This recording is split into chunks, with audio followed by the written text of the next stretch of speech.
O cheiro de desinfetante hospitalar nunca sai da minha roupa. Eles disseram que era temporário, que era o melhor para mim. Mas a verdade, minha gente, é que eles me roubaram. Roubaram cada tijolo, cada memória da casa que eu construí com as minhas próprias mãos. Achavam que a assinatura que dei, já no leito da doença, tirava tudo de mim, que me transformava em pó, em cinzas esquecidas neste quarto gelado. Mas Marcos e Adriana não sabiam que, enquanto eles trocavam o meu portão por um novo e pintavam as paredes da sala, o meu advogado guardava a certidão original, onde estava escrito em letras garrafais: usufruto vitalício. Eles podem ter a casa, mas ela ainda é minha. E a justiça? A justiça está apenas começando a bater à porta deles. Meu nome é Elsa. Sou uma mulher de 78 anos, mas minha cabeça tem a idade que eu quiser. Não sou dessas velhinhas que esquecem onde puseram a dentadura. Lembro-me do passado com clareza cristalina e, infelizmente, lembro-me de cada mentira que meu próprio filho me contou. Hoje, meu lar é o que chamam, ironicamente, de Recanto da Paz. É um casarão antigo e mal cuidado, com paredes cor de pêssego desbotado e um jardim de cimento. Aqui dentro, os dias se misturam, definidos apenas pelos horários das refeições: café de aguado, almoço sem sal e o jantar que chega antes que o sol se ponha de vez.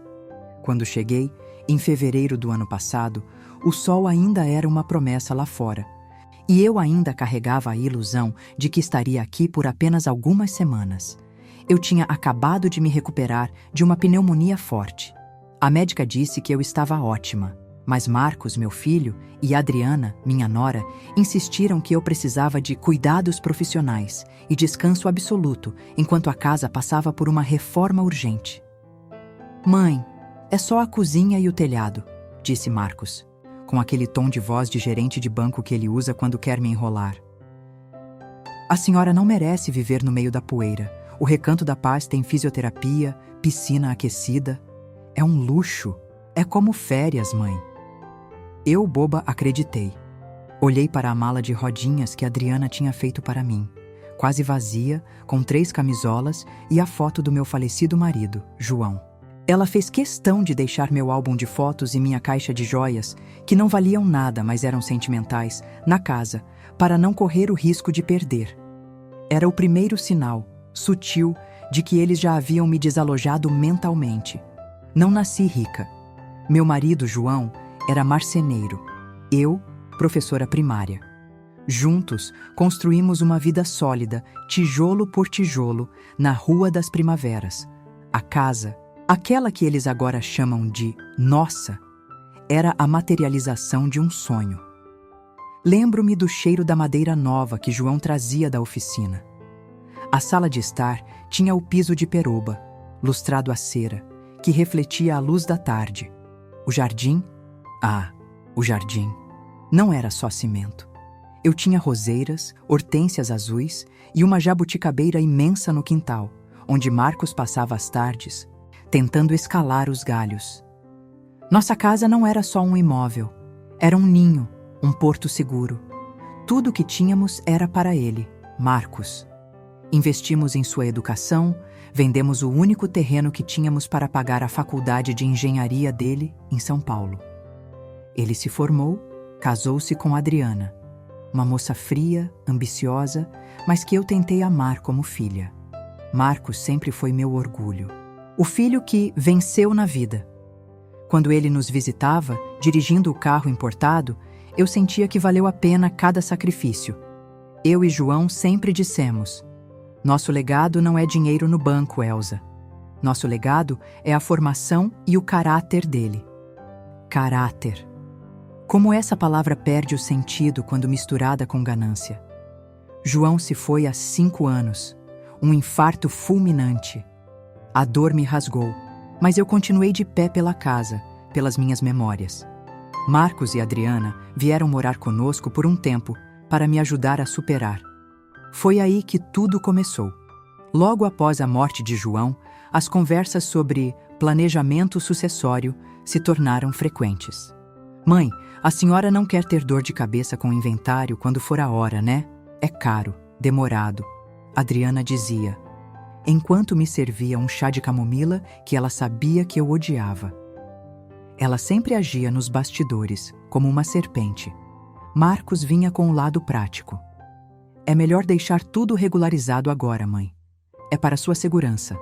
Assim, se a senhora precisar de algum tratamento caro, não teremos problemas com bloqueio de bens.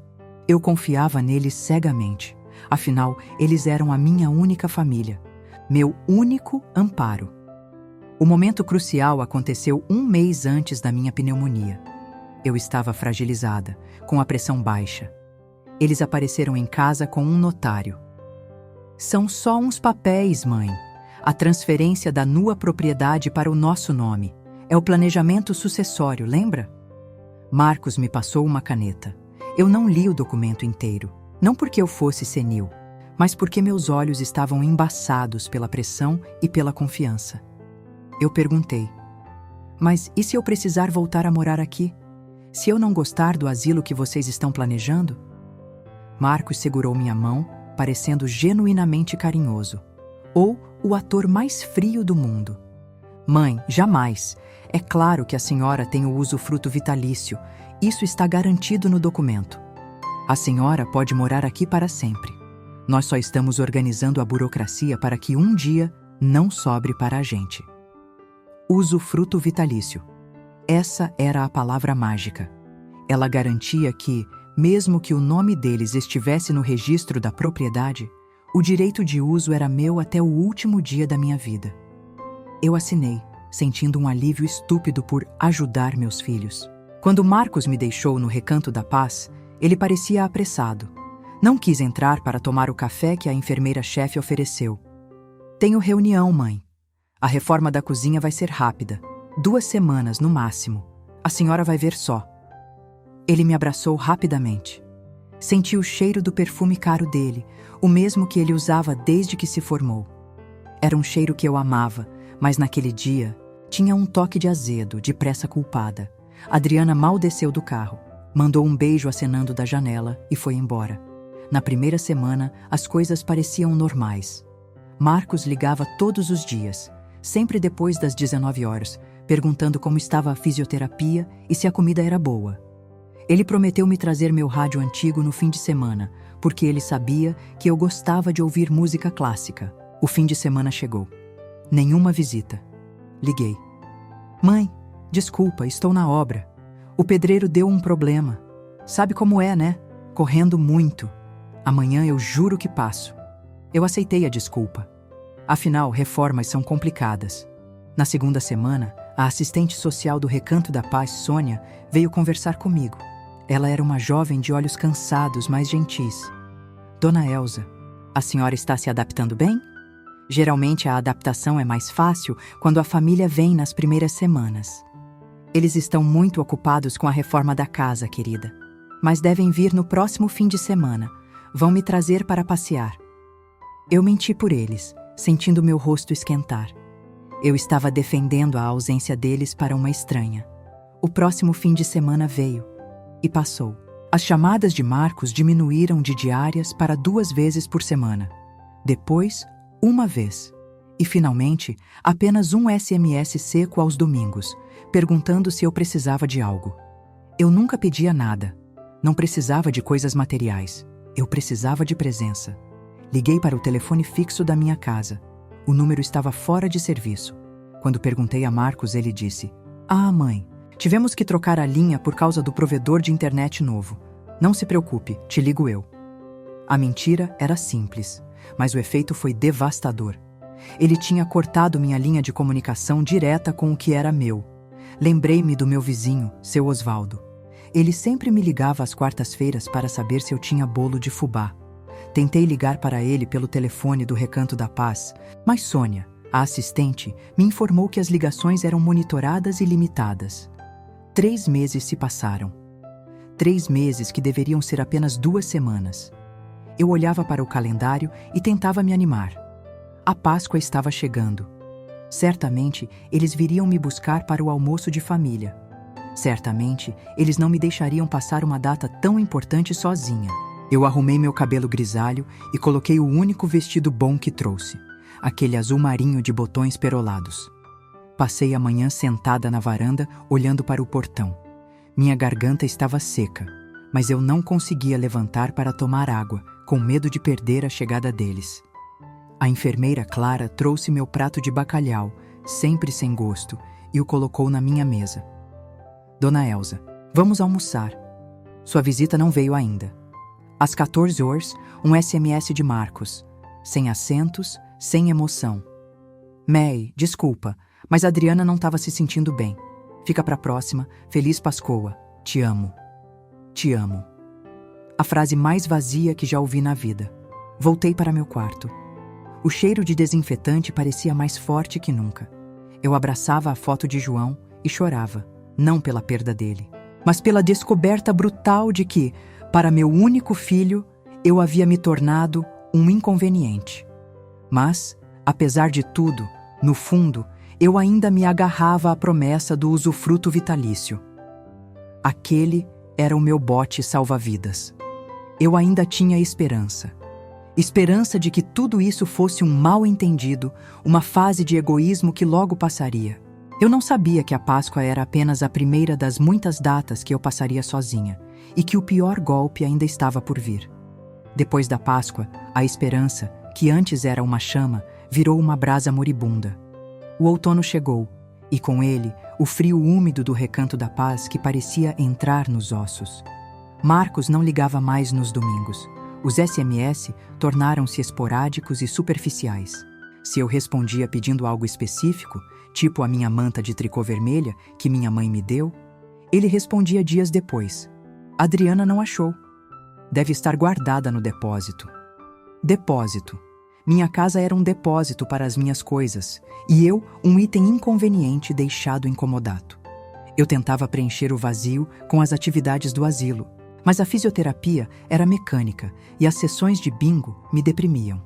Sentia a falta da minha rotina, do cheiro da minha horta, do barulho dos pássaros na minha jabuticabeira.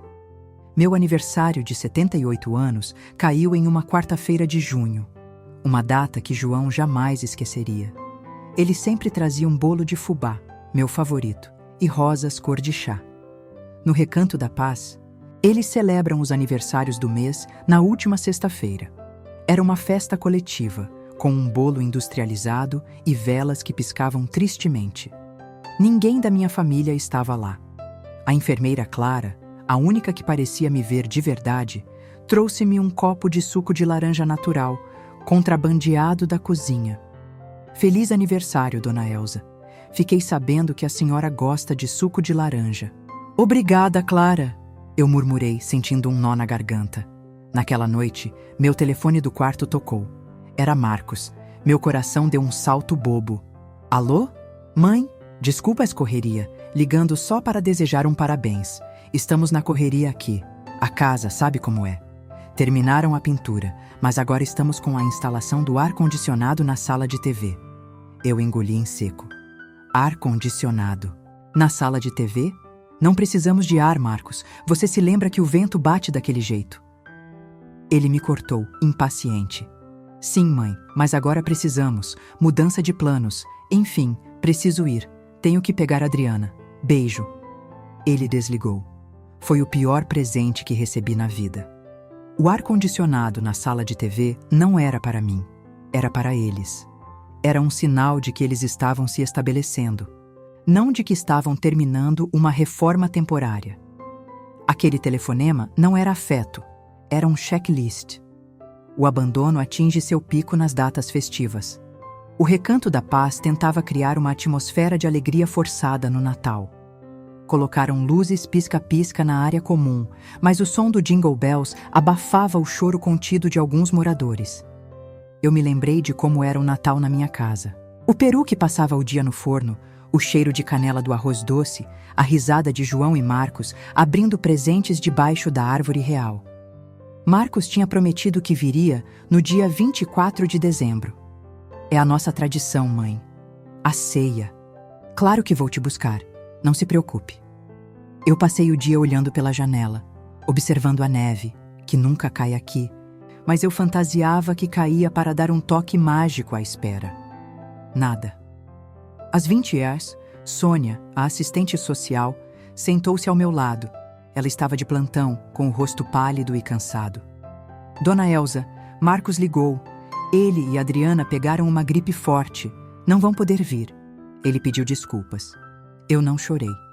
O choro havia secado em mim. Olhei para a Sônia e minha voz saiu fria, quase robótica. Tudo bem, querida. Eles têm a vida deles. O que me doeu não foi a mentira óbvia da gripe. O que me esmagou foi a certeza de que eles estavam lá, na minha casa, provavelmente rindo, abrindo garrafas de champanhe e celebrando a primeira ceia de Natal deles, sem a minha presença incômoda. Passei a noite de Natal olhando para a foto de João. Senti uma raiva fria me invadir. Não era mais tristeza. Era a transformação de luto em fúria. O ponto de virada veio em janeiro. Uma nova moradora chegou ao Recanto da Paz, Dona Juraci. Ela tinha uns 75 anos, cheia de vida, mas com problemas de mobilidade.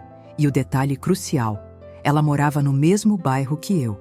No primeiro dia em que a vi, ela estava no salão de TV.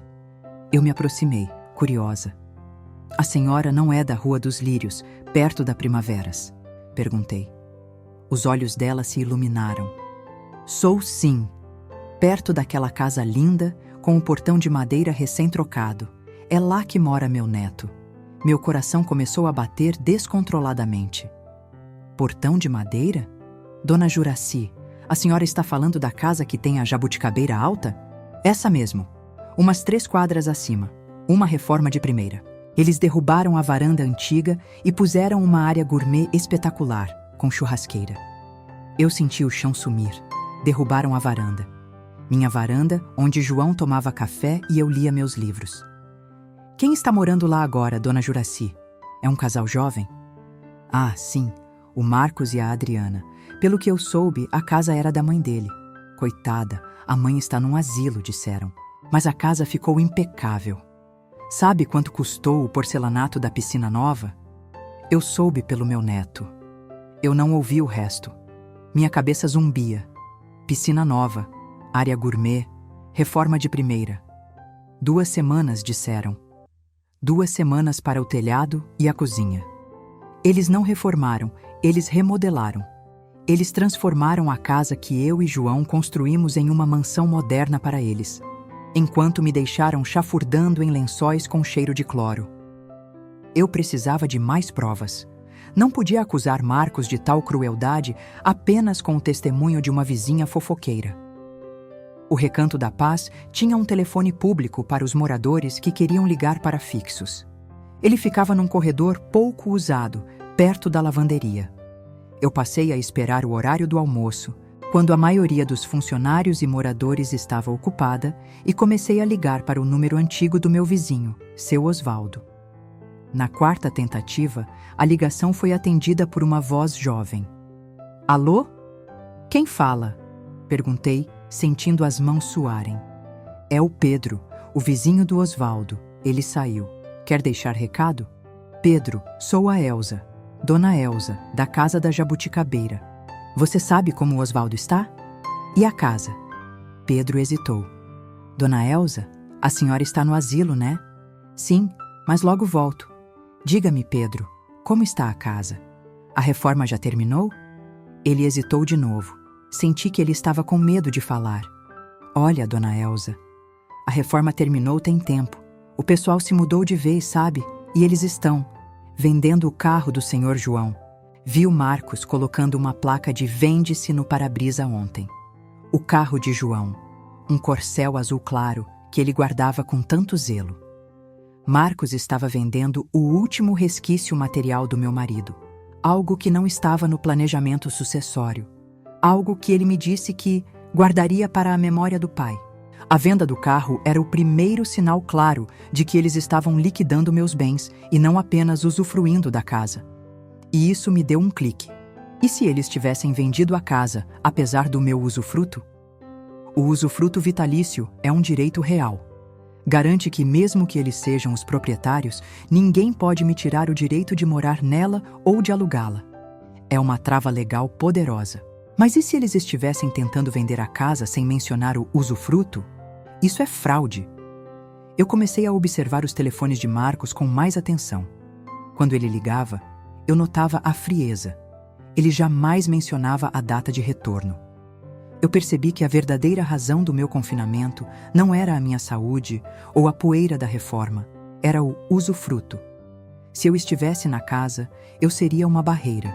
Eles não poderiam fazer as mudanças radicais de arquitetura sem minha permissão formal de usufrutuária.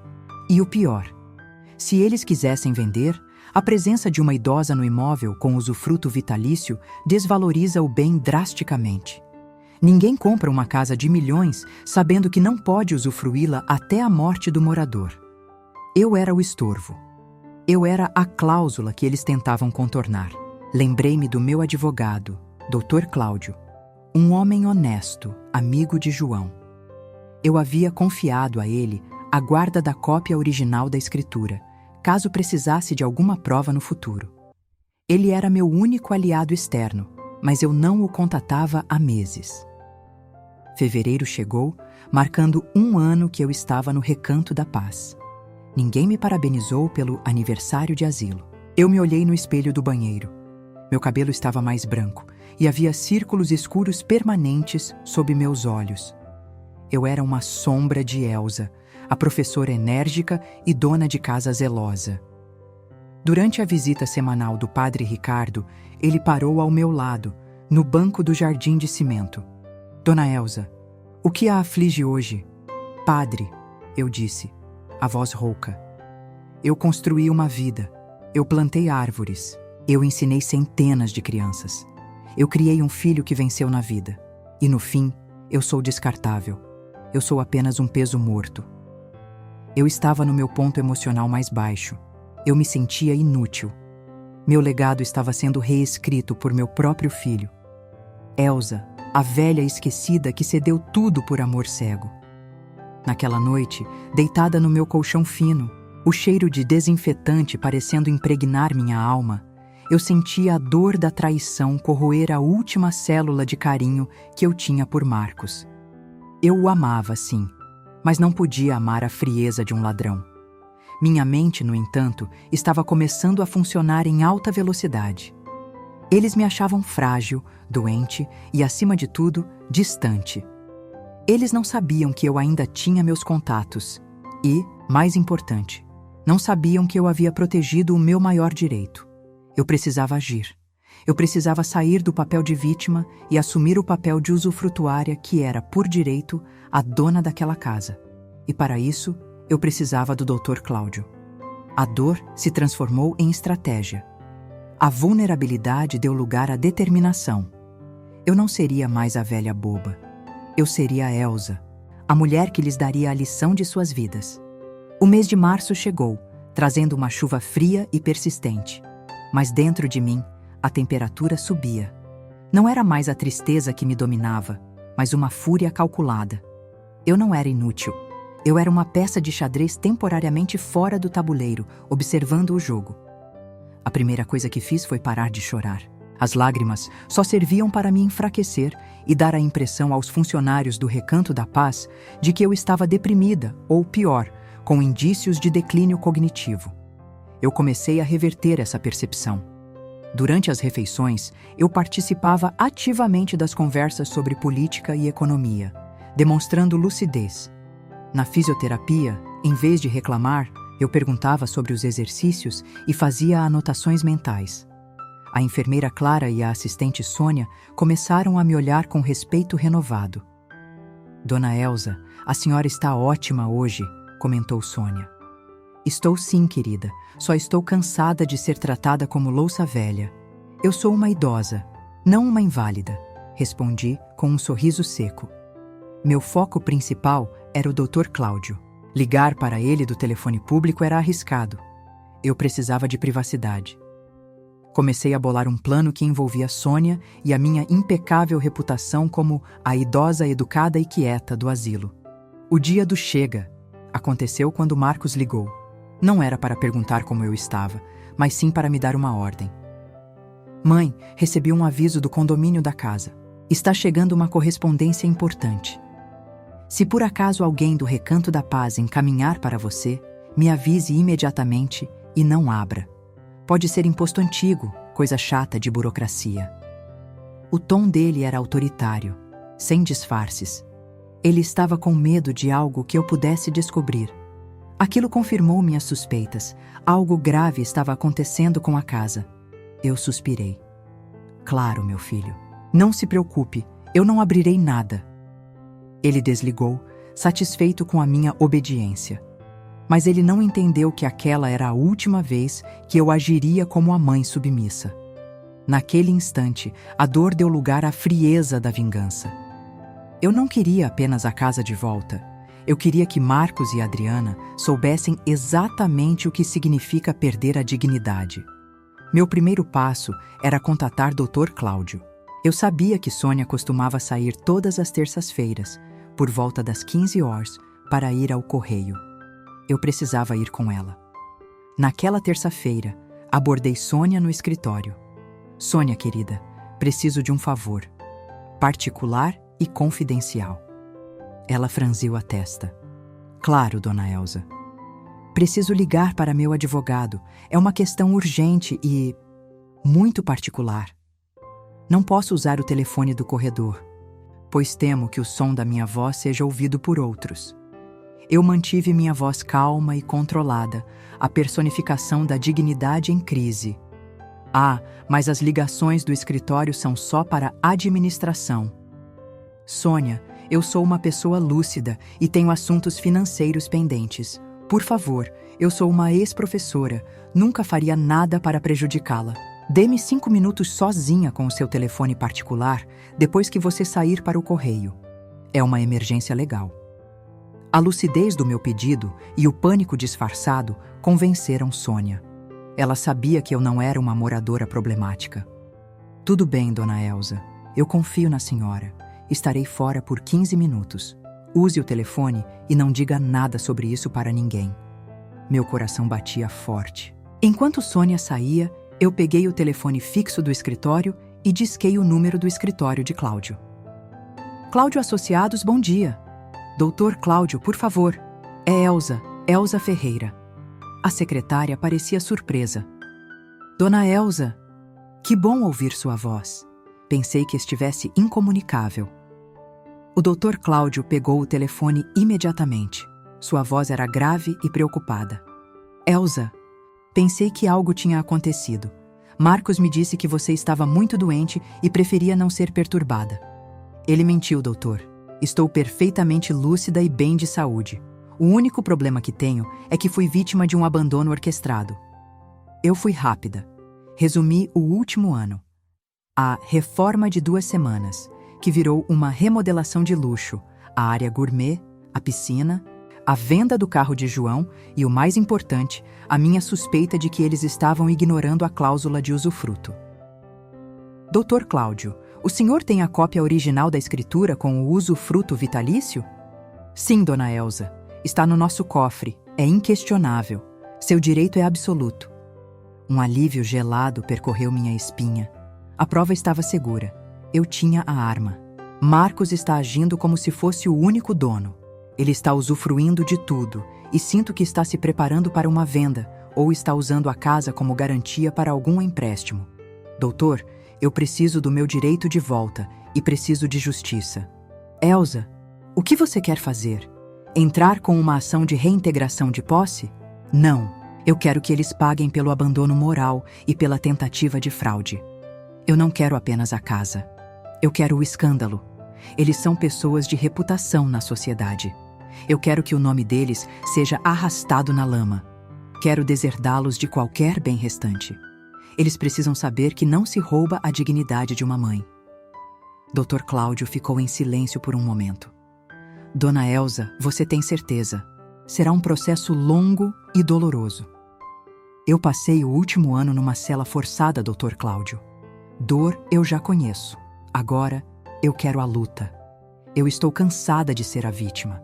Eu sou a cliente e eu tenho o usufruto. O que precisamos fazer para começar? Ele me deu instruções precisas. Primeiro, precisávamos confirmar a intenção de venda ou hipoteca. Vou iniciar um processo de busca em cartório imediatamente. Mas para o processo de reintegração de posse e a ação de danos morais, preciso de você em São Paulo. Isso é impossível, doutor. Eles não me deixariam sair daqui sem saber. Marcos controla tudo. Então, vamos ter que ser criativos, Elsa. Você precisa de um motivo para sair. Um atestado médico, talvez. Voltei para meu quarto com uma nova energia. Eu precisava simular uma piora na saúde que justificasse uma transferência ou uma visita médica urgente que só o Dr. Cláudio poderia providenciar. Eu comecei a medir a pressão no posto de enfermagem todos os dias. Eu tinha a pressão perfeita, mas sabia como manipulá-la. Comecei a tomar muito café antes das medições e a segurar a respiração. Em uma semana, a enfermeira Clara estava preocupada. Minha pressão estava subindo e descendo erraticamente. Dona Elsa, vamos ter que chamar seu filho. Essa pressão não está boa. Não chame Marcos. Ele está muito ocupado. Chame o meu médico particular, o Dr. Renato. Ele cuida de mim há anos. Eu não confio em médicos de plantão, querida. Eu dei o número de Dr. Renato, um médico de confiança, amigo de longa data, que estava ciente do meu drama e disposto a ajudar o Dr. Cláudio. Dr. Renato ligou para o asilo, soando grave e preocupado. Ele instruiu que eu precisava ser transferida imediatamente para São Paulo, para uma bateria de exames cardiológicos. Marcos foi informado pelo Recanto da Paz e entrou em pânico. Transferência? Mas ela está bem.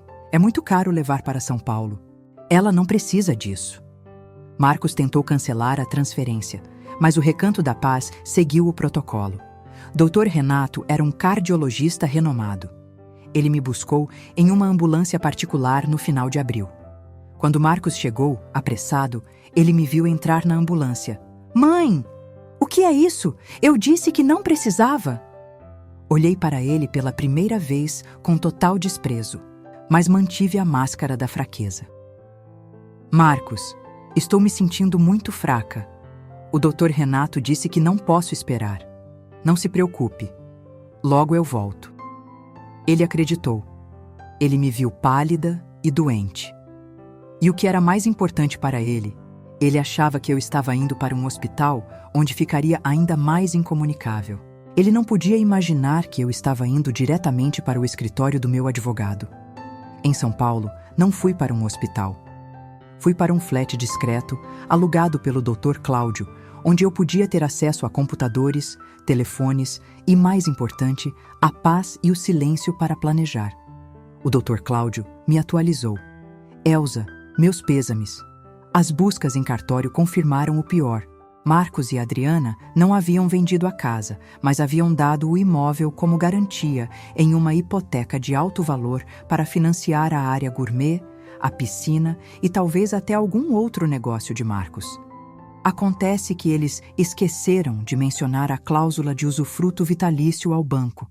Isso é fraude bancária, Elsa, e invalidaria a hipoteca se você reivindicar o seu direito.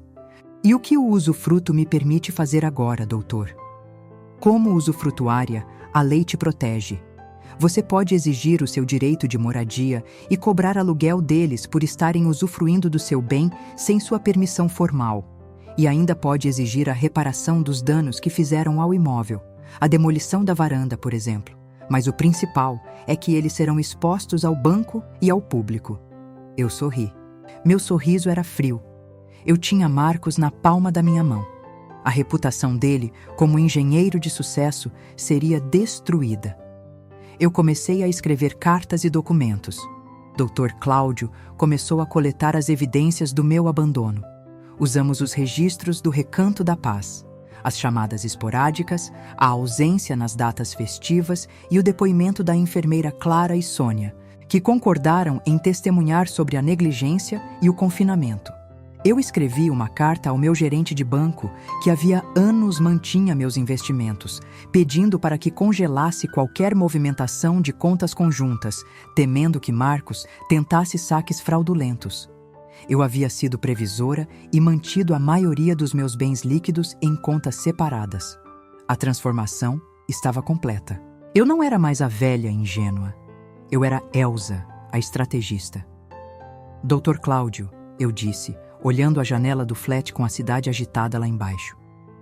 Quero que o processo comece daqui a 2 semanas, que chegue como um raio. E como faremos o confronto?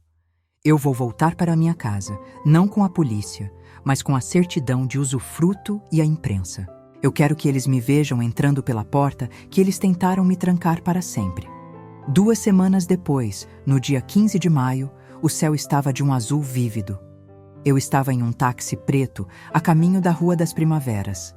Não mais vestida com as camisolas esfarrapadas do asilo, mas com um tailleur cinza impecável e meus óculos de aro grosso.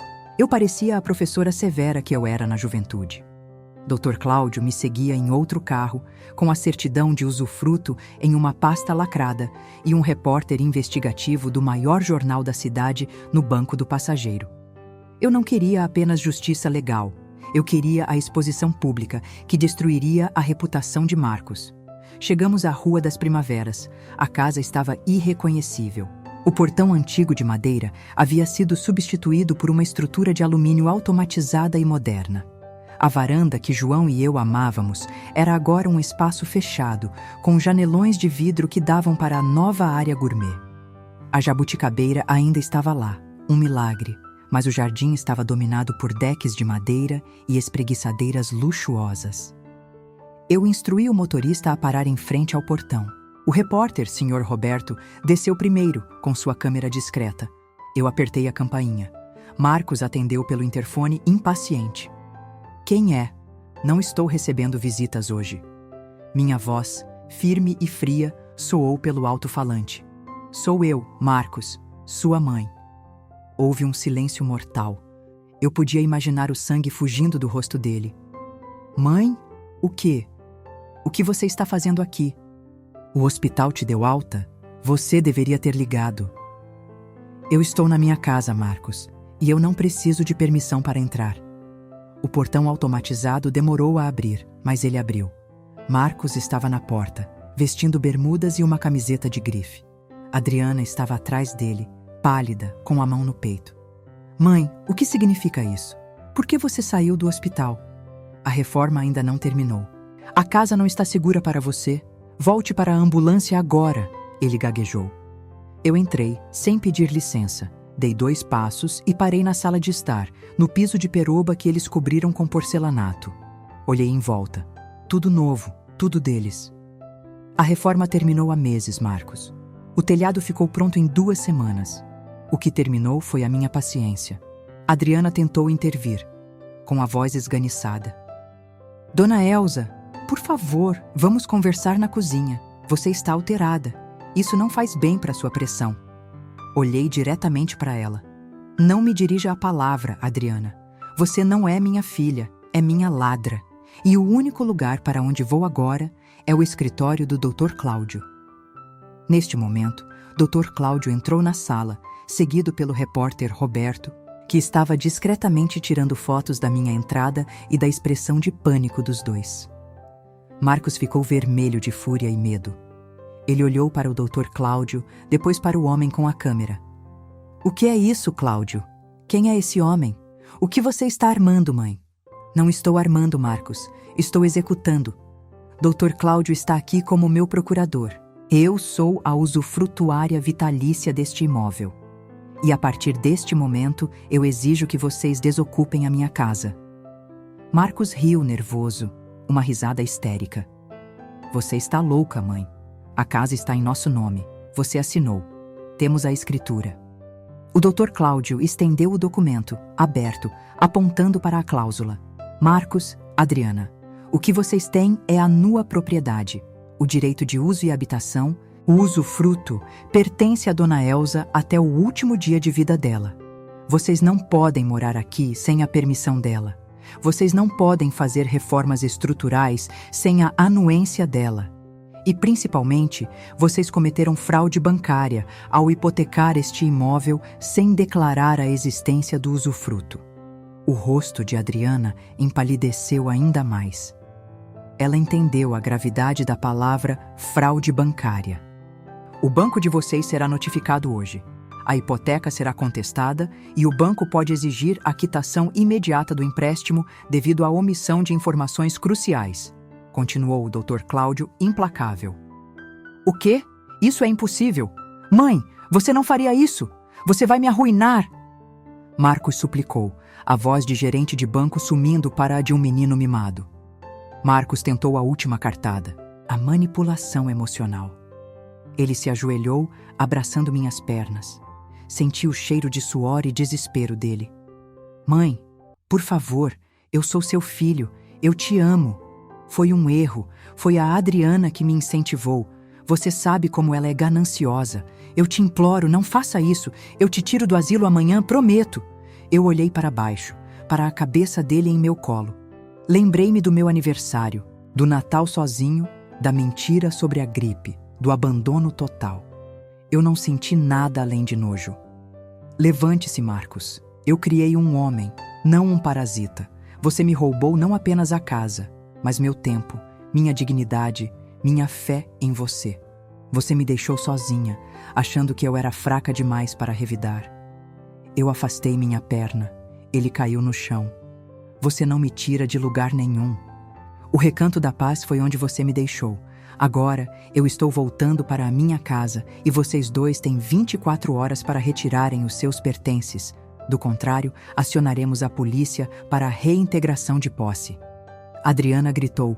Você é uma velha doente e ingrata. Nós cuidamos da papelada para você não ter problemas no futuro. Eu olhei para ela. Minha única doença foi a confiança que depositei em vocês. E o futuro de vocês é incerto agora, minha querida.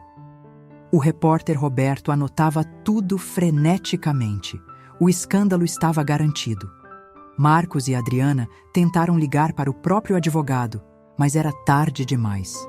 O Dr. Cláudio já havia notificado o banco e o cartório sobre a fraude. Em 24 horas, os carros de mudança começaram a tirar os móveis de luxo. Eu assistia da janela da sala de estar, sentada em uma das poltronas antigas que o Dr. Cláudio havia me mandado trazer do depósito. A casa estava voltando ao normal. Eles tiraram a área gourmet e o porcelanato. Ficaram apenas os estragos estruturais que teriam que ser reparados. Marcos e Adriana se mudaram para um apartamento minúsculo. O processo de deserdamento foi rápido. Não apenas perdi a confiança neles, como perdi o afeto. O Dr. Cláudio apresentou a ação de danos morais, citando o abandono e o sofrimento que me infligiram por 1 ano. A justiça legal foi implacável. Marcos teve seu nome e reputação abalados no meio empresarial por conta da fraude bancária. Ele perdeu o emprego de prestígio. Eles perderam o carro de luxo e ficaram atolados em dívidas. A justiça moral foi a minha paz. Hoje, estou sentada na minha varanda, aquela que eles tentaram destruir. Dr. Cláudio conseguiu que a construtora reparasse a estrutura, usando madeira de peroba para restaurar o piso original. A jabuticabeira floresceu novamente. Eu não estou mais sozinha. A enfermeira Clara se demitiu do Recanto da Paz e agora é minha cuidadora e amiga. Eu reabri minha casa, recebo meus antigos vizinhos e amigos. Quando a reportagem sobre o caso saiu, fui procurada por advogados de outras idosas que passaram por situações semelhantes. Minha história não era apenas sobre uma casa. Era sobre um sistema falho que permite que os filhos tratem os pais como bens descartáveis. Eu não sou a velha doente e ingrata. Eu sou Elza Ferreira, a usufrutuária. E o que aprendi é que a maior traição não é a perda material, mas a perda de si mesma. Eu não me perdi. Marcos tentou me ligar uma vez, depois do processo. Mãe, eu sei que errei, mas podemos recomeçar? Eu sou seu filho.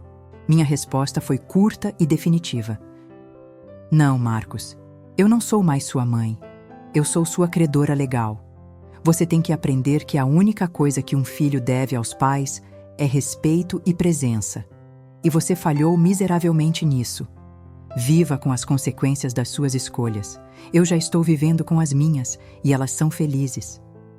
Eu desliguei o telefone e respirei, sentindo o cheiro da cera de peroba e das minhas rosas cor de chá. O cheiro de casa, de liberdade e de dignidade restaurada. Se você chegou até aqui, muito obrigada por me ouvir. Se essa história te emocionou, se você sentiu raiva, tristeza ou até satisfação ao ver a justiça sendo feita, deixe seu like neste vídeo. Isso me ajuda a saber que essas histórias importam e ajuda outras pessoas a encontrarem esses relatos também. Inscreva-se no canal se você quer ouvir mais histórias como essa e ative o sininho para não perder nenhum vídeo. Assim você recebe notificação sempre que eu postar uma nova história. Compartilhe esse vídeo.